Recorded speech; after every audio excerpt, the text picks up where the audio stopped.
This is Sakshi Verma. Welcome back to my YouTube channel easy learning concept. आज हम लोग बात करेंगे फंक्शन ऑफ द पार्लियामेंट क्या होती है, पार्लियामेंट करती क्या है। आज हम लोग ये जानेंगे।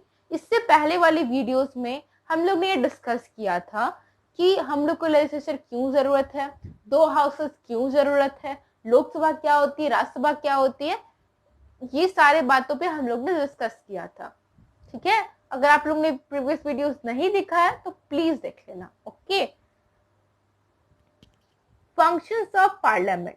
पहला फंक्शन क्या होता है, लेजिस्लेटिव फंक्शन, यानी विधायिका से संबंधित शक्तियां, विधायिका से संबंधित शक्तियां। ठीक है, या ये मैं यूं कहूं कि विधायिकी कार्य। ठीक है ना, लॉ से रिलेटेड जितने सारे काम होते हैं। ठीक है ना, तो parliament enacts legislation for the country. जो पार्लियामेंट जो भी विधेयक लाती है, किसके लिए लाती है, अपने लिए नहीं ना, पूरे कंट्री के लिए लाती है, पूरे कंट्री के लोगों के लिए लाती है। ठीक है, और वो जो बिल कब एक्ट बनता है, जब हमारे प्रेसिडेंट उस बिल पर साइन करते हैं, तो क्या बन जाता है, वो एक कानून बन जाता है।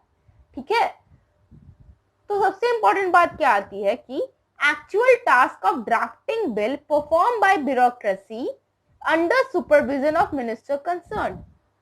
तो जो बिल का जो ड्राफ्ट होता है, जो बिल ड्राफ्ट करती है, वो कौन करती है, तो वो जो नौकरशाह होते हैं। नाउ व्हाट इज नौकरशाह, व्हाट इज ब्यूरोक्रेसी, मैंने एग्जीक्यूटिव वाला चैप्टर में पढ़ा दिया है। अगर आप लोग ने वो वीडियो नहीं देखा है तो प्लीज देख लेना, मैं उसका लिंक डिस्क्रिप्शन बॉक्स में डाल दूंगी। ओके, तो ब्यूरोक्रेसी जो होते हैं, जो पर्दे के पीछे के लोग होते हैं, वो जो बिल का जो ड्राफ्टिंग होता है वो काम करते हैं हमारे नौकरशाह। ठीक है, इन किसके निगरानी में करते हैं, कंसर्न्ड मिनिस्ट्री, यहां लिखा हुआ है कंसर्न्ड मिनिस्ट्री। फॉर एग्जाम्पल, अगर बिल रिलेटेड हो किसी भी फाइनेंस से रिलेटेड, तो कौन इस पर ध्यान देगी, मिनिस्ट्री ऑफ द फाइनेंस के अंतर्गत वो जो ब्यूरोक्रेट्स है वो बिल को बनाएंगे, है ना। बिल में क्या क्या होना चाहिए वो कौन बनाएंगे, ब्यूरोक्रेट्स, लेकिन किसके सुपरविजन में, किसके निगरानी में, कंसर्न मिनिस्ट्री। अगर फाइनेंस रिलेटेड तो फाइनेंस मिनिस्ट्री, अगर डिफेंस रिलेटेड तो डिफेंस मिनिस्ट्री। ठीक है ना, डिफेंस मिनिस्ट्री होते हैं ना, कैबिनेट मंत्रिमंडल होते हैं ना, बिल्कुल होते हैं। तो उनके जो कंसर्न मिनिस्टर हैं, उनके सुपरविजन में वो सारे ब्यूरोक्रेट्स बिल को ड्राफ्ट करते हैं। ठीक है, ये समझ में आ गया होगा। Substance and even timing of the bill decided by the cabinet. जो भी सब्सटेंस होते हैं, क्या क्या चीजें होती हैं बिल में और कब इसको इंट्रोड्यूस करना है, कि सारा कौन डिसाइड करती है, तो कैबिनेट डिसाइड करती है। फिर आता है पॉइंट क्या, कि no major bill introduce in the parliament without the approval of cabinet. कोई भी बिल बिना कैबिनेट के अप्रूवल के इंट्रोड्यूस नहीं हो सकती, जो कि क्या होती है, एक मेजर बिल होती है, जो काफी इंपॉर्टेंट मुद्दे पर होती है। फॉर एग्जाम्पल, हाल ही में एनईपी पॉलिसी लाया गया, न्यू एजुकेशन पॉलिसी। तो क्या उसमें कैबिनेट का रोल नहीं रहा, बिल्कुल नहीं, कैबिनेट का रोल तो एकदम रहा, कि कैबिनेट अप्रूव कर चुकी है न्यू एजुकेशन पॉलिसी को। तो एजुकेशन काफी इंपॉर्टेंट मुद्दा होता है ना। बिना कैबिनेट के अप्रूवल के आप पार्लियामेंट में इंट्रोड्यूस नहीं कर सकते, क्योंकि काफी इंपॉर्टेंट मुद्दा पे वो बिल होगा, है ना। Other members can also introduce bill but can not pass without the support of government. अब क्या होता है कि क्या जो दूसरे मेंबर्स होते हैं वो क्या बिल इंट्रोड्यूस नहीं कर सकते, बिल्कुल कर सकते हैं, लेकिन वो पास हो या ना हो, ऐसा क्या कहें, हो या ना हो, किस पे डिपेंड करता है, तो गवर्नमेंट के सपोर्ट पर डिपेंड करता है। कि किसी बिल पास करने के लिए मेजॉरिटी चाहिए, और मेजॉरिटी किसके पास रहता है, तो गवर्नमेंट के पास रहता है।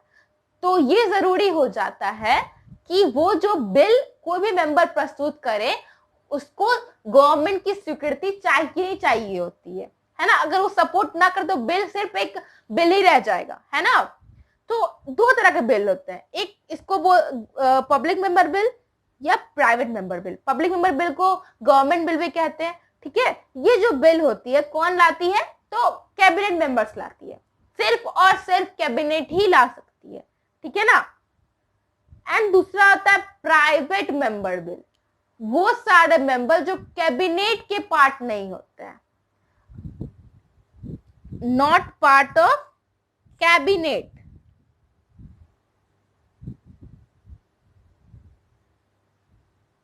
ये मैंने कैबिनेट लिखा है, तो वो सारे मेंबर जो कैबिनेट के पार्ट नहीं होते हैं वो भी बिल ला सकते हैं, ठीक है ना। तो उसको बोलते हैं प्राइवेट मेंबर बिल, ठीक है। चाहे वो अपोजिशन भी हो सकता है या रूलिंग पार्टी भी हो सकता है ना, क्योंकि सारे तो मेंबर ऑफ पार्लियामेंट ही होते हैं। लेकिन वैसे लोग जो कैबिनेट के पार्ट नहीं होते हैं वो जो बिल लाएं तो उसको क्या बोलेंगे, प्राइवेट मेंबर बिल। अब प्राइवेट मेंबर बिल अगर मान लीजिए राहुल गांधी जी ले आए तो क्या वो पास हो जाएगी without the support of government? बिल्कुल ही पास नहीं हो सकती, क्योंकि राहुल गांधी जी के पास तो खुद का मेजॉरिटी तो है नहीं। Without the support of government क्या वो बिल पास कर सकते हैं? बिल्कुल भी नहीं। तो जो राहुल गांधी जी जो बिल लेके आएंगे तो क्या होगा, वो एक प्राइवेट मेंबर बिल होगा। समझ गए आप लोग, ठीक है। अब बात करते हैं कि फाइनेंशियल फंक्शन यानी वित्तीय कार्य। अब वित्तीय कार्य क्या करती है हमारी पार्लियामेंट, तो देखते हैं। Government raises resources through taxation. जब भी गवर्नमेंट को अगर कोई भी संसाधन वगैरह का काम होता है तो कैसे करती है, उसके पास पैसे कहां से आते, तो टैक्स के थ्रू। जो हम आप टैक्स भरते हैं वही उनका क्या होता है, पैसा होता है। वो तो अपने घर से पैसा नहीं लगा सकते हैं, है ना। तो जो हम लोग टैक्स भरते हैं एज सिटीजन ऑफ इंडिया, तो क्या होता है, उनके लिए रिसोर्सेज होता है। वही रिसोर्सेज को यूज करके हमारे लिए पॉलिसी को वो लोग फ्रेम करते हैं। ऐसा तो बिल्कुल नहीं नरेंद्र मोदी जी अपने घर से पैसा लगा रहे हैं, ऐसा बिल्कुल भी नहीं है ना। वो जो टैक्सेस हम लोग देते हैं उसी के थ्रू जो गवर्नमेंट है पैसा यूज करती है और पॉलिसी प्रोग्राम लाती है।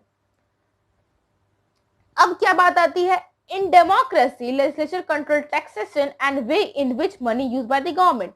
अब डेमोक्रेसी में क्या होता है कि जो सारा टैक्सेशन होता है वो किसके कंट्रोल में होता है, लेजिस्लेचर के कंट्रोल में होता है। लेजिस्लेचर बोले तो पार्लियामेंट के कंट्रोल में होता है। और वो ये भी देखती है कि गवर्नमेंट पैसा कहां कहां यूज कर रही है। ऐसा तो नहीं है कि कहीं करप्शन में लगा रही है या कुछ अनलॉफुल चीज में लगा रही है गवर्नमेंट। वो निगरानी वगैरह कौन करता है, तो पार्लियामेंट करता है वो, ठीक है ना। अगर पार्लियामेंट देखे नहीं कि क्या क्या खर्चा हो रहा है तो क्या कर सकती है सरकार, पैसा तो पूरा उड़ा सकती है हमारे सरकारी खजाने का। तो ये चीज काफी इंपॉर्टेंट हो जाता है कि गवर्नमेंट पे लगाम लगाना भी काफी इंपॉर्टेंट हो जाता है। जो एग्जीक्यूटिव है उस पे लगाम लगाना ही काफी इंपॉर्टेंट हो जाता है। तो क्या करेंगे, वो धड़ल्ले से पैसा निकालेंगे और पॉलिसी इंप्लीमेंट करना स्टार्ट कर देंगे, ठीक है ना। तो उस पे लगाम लगाने वाली कौन होती है, तो पार्लियामेंट होती है। Financial power of parliament involve grant resources to government to implement policy. ये जो पार्लियामेंट ही होती है जो गवर्नमेंट को पैसा देती है डिफरेंट पॉलिसीज बनाने में, डिफरेंट प्रोग्राम्स बनाने में। क्योंकि मैंने पहले भी कहा गवर्नमेंट अपने घर से पैसे नहीं लगाती है, ठीक है।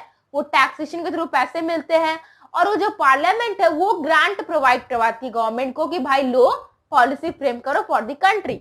समझ रहे हो ना आप लोग।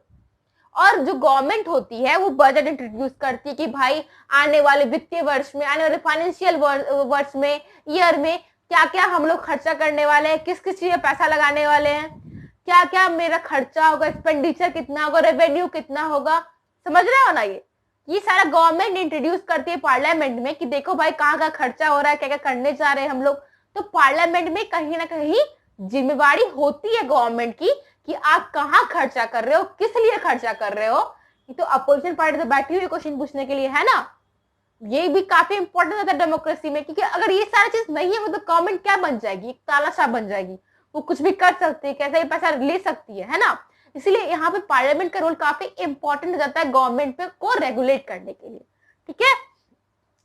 अब तीसरा फंक्शन क्या है कि इट रिप्रेजेंट डाइवर्जेंट व्यू। अब यहाँ पे जो मेंबर्स होते हैं डिफरेंट सेक्शन से आते हैं, डिफरेंट रिलीजन से आते हैं, डिफरेंट भाषा बोलने वाले लोग आते हैं, डिफरेंट सेक्शन से आते हैं, डिफरेंट कास्ट से आते हैं। तो ये सारा जो डाइवर्जेंट व्यू है वो कहाँ रिप्रेजेंट करते हैं, पार्लियामेंट में, है ना।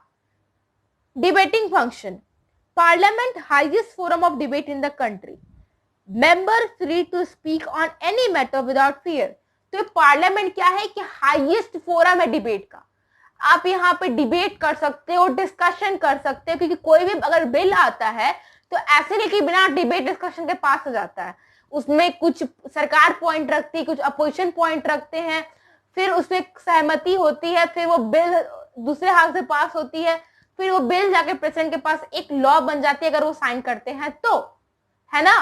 तो एक सर्टेन प्रोसीजर होता है और ये डिबेटिंग फंक्शन है, काफी इंपॉर्टेंट फंक्शन है, क्योंकि अगर डिबेट आप नहीं करोगे सर्टेन पॉलिसीज पे, सर्टेन प्रोविजंस पे, तो क्या होगा कि उसमें कोई भी अगर बदलाव लाना चाहता है वो तो ला ही नहीं पाएगा ना, है ना। तो पार्लियामेंट क्या होती है कि हाईएस्ट फोरम ऑफ डिबेट। यहाँ पे आप डिबेट कर सकते हो गवर्नमेंट से कि आप ऐसा क्यों कर रहे हैं, हम ऐसा सुझाव देते हैं, आप ये करिए, आप वो करिए। तो क्या है, डिबेट के थ्रू होता है ना, वाद प्रतिवाद, है ना। तो ये पार्लियामेंट क्या बोला जाता है, हाईएस्ट फोरम ऑफ डिबेट।